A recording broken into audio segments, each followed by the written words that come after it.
মা বোনেরা রয়েছেন, ঘর থেকে বাইরে বের হলে যদি সন্তান সম্ভবা মা হন তাহলে কত কিছু করে থাকেন।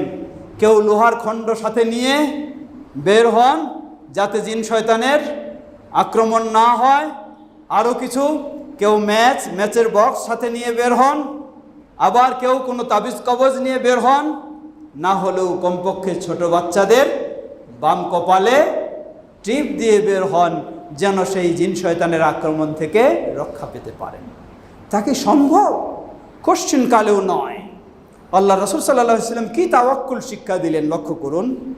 সহিহ মুসলিমের হাদিস, তিনি বলেন যখন কোনো মুসলিম তার ঘর থেকে বের হবে সে বলবে বিসমিল্লাহ ওয়া তাওয়াক্কালতু আলাল্লাহ, সুবহানাল্লাহ, বলবে বিসমিল্লাহ, আল্লাহর নামে বের হলাম, ওয়া তাওয়াক্কালতু আলাল্লাহ, এবং আমি আল্লাহর উপর তাওয়াক্কুল করলাম, ওয়ালা হাওলা ওয়ালা কুওয়াতা ইল্লা বিল্লাহ, আর আল্লাহ সুবহানাহু ওয়া তাআলা ব্যতীত কারো কোনো শক্তি সামর্থ্য নেই।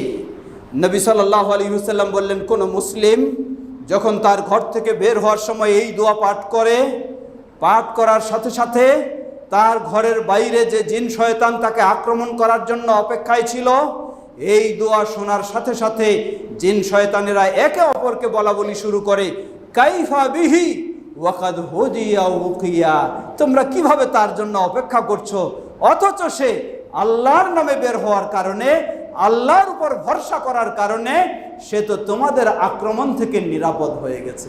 সুবহানাল্লাহ। আসুন সকল ক্ষেত্রে আমরা প্রকৃতপক্ষে যেন আল্লাহর উপর তাওয়াক্কুল করে নিজেদের ঈমানকে সুন্দর করে নিতে পারি। আল্লাহ আমাদের সকলকে সে তৌফিক দান করুন।